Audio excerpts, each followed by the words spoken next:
नमस्कार बच्चों, मैं दामोदर शर्मा एक बार पुनः आपके समक्ष हाजिर हूँ एक नए बिंदु के साथ। आज हम थोड़ा हटके पढ़ेंगे। हटके पढ़ने से मतलब हमने व्याकरण का अध्ययन किया, व्याकरण के पश्चात पाठ्यपुस्तक भी हमने प्रारंभ की और पाठ्यपुस्तक के अंतर्गत हमने पद्यांश भाग के कुछ पदों का अध्ययन किया। अब कई छात्रों की इच्छा थी कि गद्यांश पर आधारित जो पाठ है उनका भी मैं अध्ययन कराऊं, तो उसी श्रृंखला में आज मैं कक्षा 12 का पाठ भय इसका मैं अध्ययन कराऊंगा। ऐसा नहीं है उनको बंद कर दिया, वो भी चलेंगे। व्याकरण के बिंदु भी बहुत से बच रहे हैं, उनका भी मैं अध्ययन कराऊंगा। इसके साथ साथ पद्यांश के जो पाठ है उनका भी अध्ययन चलता रहेगा अपना। तो पद्यांश के अंतर्गत हमने 2 पाठ पढ़ लिए, 2 पाठों का, जिसमें तुलसीदास और कबीर कृपाराम खिड़िया पर आधारित प्रथम पाठ जो संतवाणी है उसका और सूरदास के पाठ का हमने अध्ययन कर लिया। तो अब कुछ गद्यांश के पाठों का भी हम अध्ययन करते हैं। तो गद्यांश का जो पाठ है वह भय। देखिए बच्चों, इस पाठ को हम प्रारंभ करें उसके पूर्व हमको यह भी जान लेना आवश्यक होता है कि इसके लेखक कौन है, क्योंकि हमारे ये भी प्रश्न आ जाता है कि इसका लेखक परिचय दीजिए। तो लेखक परिचय हमको देना पड़ता है। तो लेखक कौन है इसके लेखक है आचार्य रामचंद्र शुक्ल। आचार्य रामचंद्र शुक्ल के बारे में जितना कहे, उनके साहित्य के योगदान के बारे में जितना कुछ कहा जाए उतना ही कम है, क्योंकि वो सर्वोत्कृष्ट, उत्कृष्ट नहीं, सर्वोत्कृष्ट जो गद्यकार है उनमें से आचार्य रामचंद्र शुक्ल भी एक है। इस महानतम विभूति का जन्म सन 1886 ईस्वी में हुआ। इन्होंने वैसे तो जीवन में कई रचनाएं लिखी, लेकिन उन रचनाओं में अगर कोई प्रमाणिक ग्रंथ की बात की जाए, तो वह है हिंदी साहित्य का इतिहास। यह इनका अत्यंत प्रमाणिक ग्रंथ रहा है। इसके अलावा भी अन्य रचनाओं में जैसे हिंदी शब्द सागर, भ्रमर गीत सार, जायसी ग्रंथावली, तुलसी साहित्य, ये भी इन्होंने मुख्य रूप से लिखे हैं। इनके अलावा इन्होंने कुछ निबंध भी लिखे हैं। इनके निबंध विशेष रूप से मनोविज्ञान पर आधारित निबंध रहते हैं। मनोविज्ञान से तात्पर्य मन का विज्ञान, और मनोविज्ञान जो निबंध है उनमें सभी प्रकार के उत्साह, घृणा, क्रोध, श्रद्धा, भक्ति, लज्जा, ग्लानि, लोभ, प्रीति, भय, ये जो हम पाठ पढ़ेंगे वह भी उसके अंतर्गत ही आता है। तो देखिए मनोविकार। अब हम पाठ की तरफ बढ़े उसके पहले मैं कुछ बता दूं कि मनोविकार, मन के अंदर विकार। देखिए बच्चों, प्रत्येक व्यक्ति के मन में दुख और सुख दोनों के भाव छिपे रहते हैं। दुख और सुख दोनों के भाव छिपे रहते हैं, और वह भाव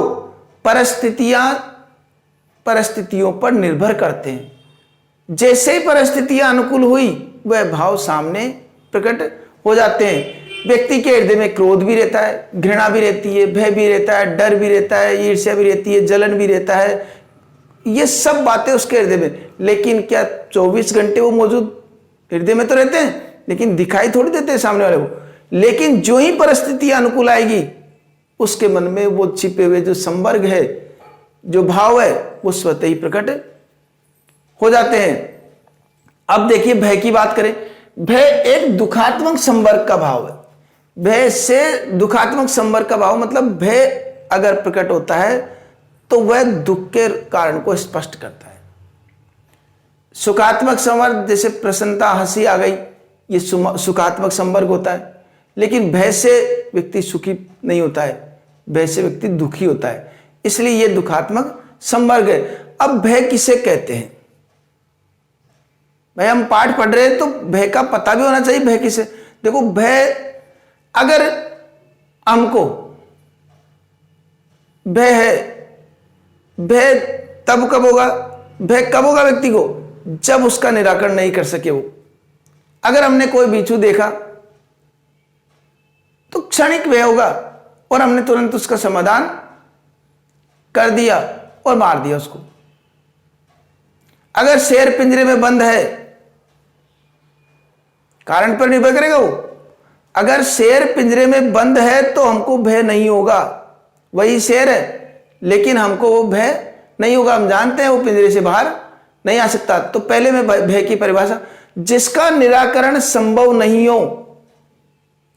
इस प्रकार की स्थिति को जानकर जो मन में दुख का भाव उत्पन्न होता है उसे भय कहते हैं। पुनः सुन लीजिए परिभाषा, जिसका निराकरण संभव नहीं हो, इस प्रकार के भाव को लेकर जो मन में दुख का भाव उत्पन्न होता है उसे भय कहते हैं।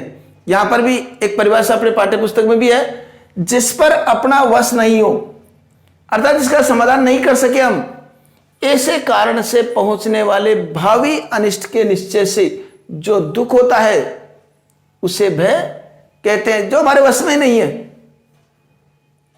और हमको लगता है कि निश्चित रूप से निश्चय से जो दुख होता है अनिष्ट के, कि अगर ऐसा हो गया तो क्या होगा, तो इस प्रकार के निश्चय से जो दुख का भाव मन में उत्पन्न होता है उसे भय कहते हैं। दोनों बात परिभाषा वही है दोनों। ये भी परिभाषा है एक जो बताई कि जिसका निराकरण संभव नहीं हो, इस प्रकार के दुख का भाव, इस प्रकार की बात से जो मन में दुख का भाव उत्पन्न होता है उसे ही हम भय कहते हैं। या हमारे जो वश में नहीं हो, जो हमारे वश में न हो, ऐसे कारण से पहुंचने वाला जो अनिष्ट का भाव वो हमारे मन में भय उत्पन्न करता है। यह हो गई भय। अब भय कई बार आता है भय और क्रोध, दोनों में भी काफी अंतर है। भय और क्रोध में क्या अंतर है कि क्रोध आ गया। कई बार ऐसी बातें होती है जिसमें भय नहीं होता, क्रोध आता है, लेकिन क्रोध का कारण हमेशा चेतन रहेगा। क्रोध का कारण चेतन रहेगा, मतलब दिखाई देगा वो। ये दुख के स्वरूप का बोध होता है उसमें, किस कारण से दुख हो रहा है उसको क्रोध आता है। और दुख के कारण इसमें हमेशा चेतन ही रहता है। भय में अचेतन भी हो सकता है और चेतन भी हो सकता है, लेकिन क्रोध में हमेशा चेतन ही रहेगा। क्रोध, जैसे उदाहरण के रूप में मैं बताता हूं कि उदाहरण ले अपन कि कोई भी व्यक्ति से अगर कोई ज्योतिषी कहता है कि कल तुम्हारे हाथ पैर टूटेंगे, तो बताइए क्या होगा उसको। हाथ पैर टूटेंगे, नाम नहीं बताया उसने, कौन तोड़ेगा, कब टूटेंगे, कहां टूटेंगे, कैसे तोड़ेंगे, वो नाम नहीं बताया। ऐसी स्थिति में उसको क्या उत्पन्न होगा, भय, क्योंकि उसका कारण अचेतन है। वो डरता रहेगा सारे दिन कि आज मुझसे ज्योतिषी ने ये कहा, पंडित जी ने ये कहा कि आज मेरे हाथ पैर टूटेंगे, तो पता नहीं कहां टूट जाए। दिन भर हर पल उसको ये भय रहेगा। अब उसका निराकरण कैसे करे वो। ये तो है ही नहीं कि पंडित जी को जाकर के कर दिया इलाज कि आपने कैसे बोल दिया, ये भी नहीं हो सकता। तो वो क्या करेगा, दिन भर भयभीत रहेगा कि आज का दिन निकालना है, कहीं हाथ पैर टूट नहीं जाए। और उसी बात को कोई एक व्यक्ति दूसरे व्यक्ति से कहे कि कल मैं तुम्हारे हाथ पैर तोड़ूंगा, कल मैं तुम्हारे हाथ पैर तोड़ूंगा, तो इसमें क्या होगा, इस प्रकार की बात सुनते ही उसको मन में क्रोध आ जाएगा। कैसे तोड़ देगा भाई, उससे पहले मैं नहीं तोड़ दूंगा तुम्हारे हाथ पैर। तो ये क्या, ये भय नहीं हुआ उसको। उसने देख लिया चेतन कारण ये है, इसकी वजह से मुझे दुख पहुंचाया जा रहा है, तो उस समय उसकी स्थिति क्रोध की होगी, भय की नहीं होगी। भय की स्थिति कब होती है, जब उसका कारण हमारे बस में नहीं हो, निराकरण हम कर ही नहीं सके, हमारे बस में नहीं हो वो, और इस प्रकार का भाव हमारे जो मन में दुख उत्पन्न करता है उसे भय कहते हैं। तो भय के अंतर्गत हमने भय की परिभाषा पढ़ी। परिभाषा के अंतर्गत जिसका निराकरण संभव नहीं हो, इस प्रकार की बात से जो मन में दुख का भाव उत्पन्न होता है उसी को भय कहते हैं।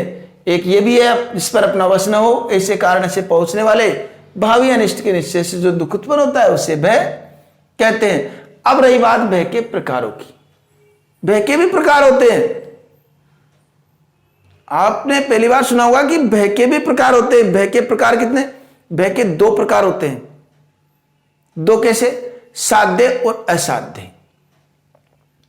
जैसे असाध्य बीमारियां होती है ना, ऐसे भय के भी 2 कारण होते हैं, साध्य और असाध्य। साध्य से तात्पर्य जिसका हम प्रयत्न के द्वारा कुछ प्रयत्न करके निराकरण कर सके, जिसका हम कुछ प्रयत्न के द्वारा समाधान निकाल लेते हैं, तो उसको क्या बोलते हैं? साध्य। और प्रयत्न के द्वारा भी निराकरण नहीं कर सकते, उसको बोलते हैं असाध्य। जैसे अभी मैंने ज्योतिषी वाला उदाहरण दिया। ज्योतिषी ने कहा कि हाथ पैर टूट जाएंगे, कौन तोड़ेगा, कैसे तोड़ेगा, कहां तोड़ेगा, उसका क्या पता लगेगा? उसका क्या निराकरण करेगा? वो नहीं कर सकता वो निराकरण, तो उसको वो असाध्य है।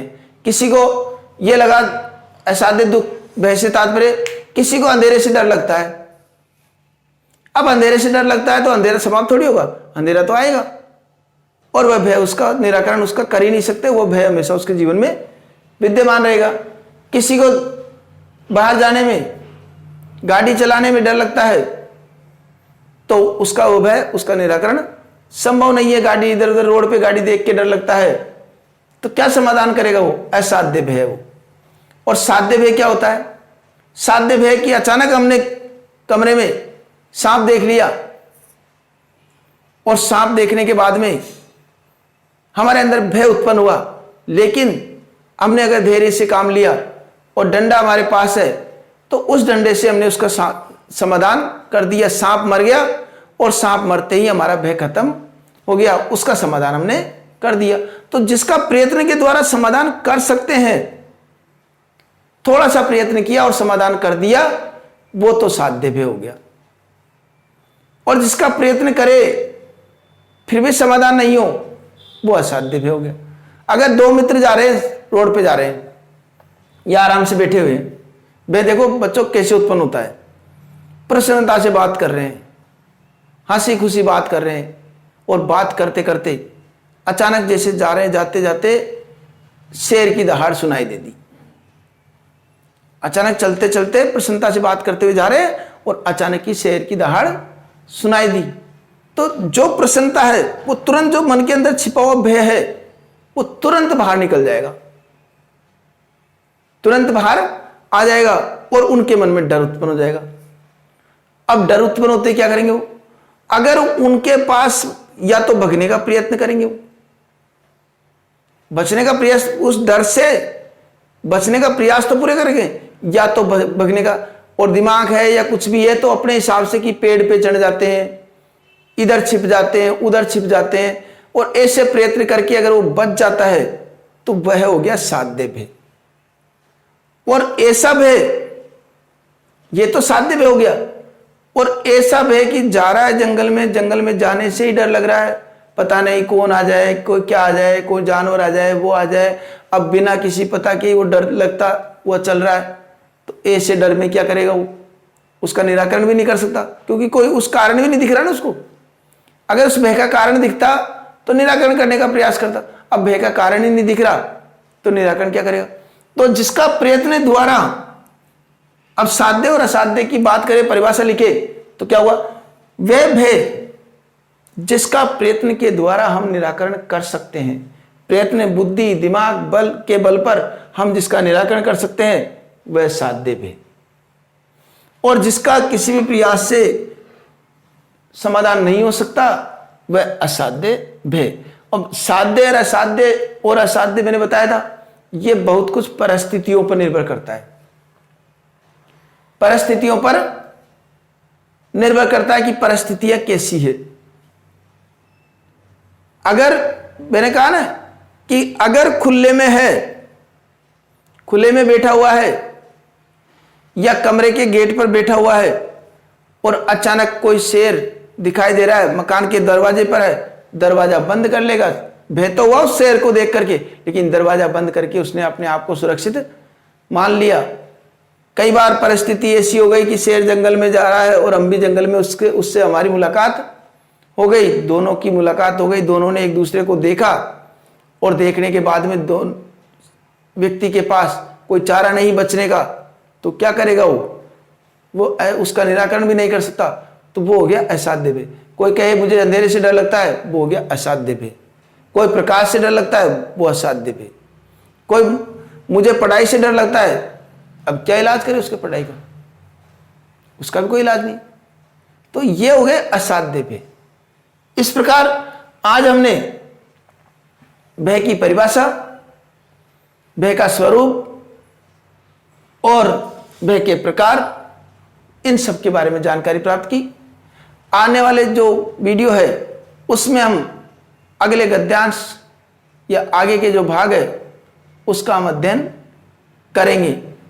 तो अब तक अगर अभी तक आपने इस चैनल को सब्सक्राइब नहीं किया हो तो कर लीजिए।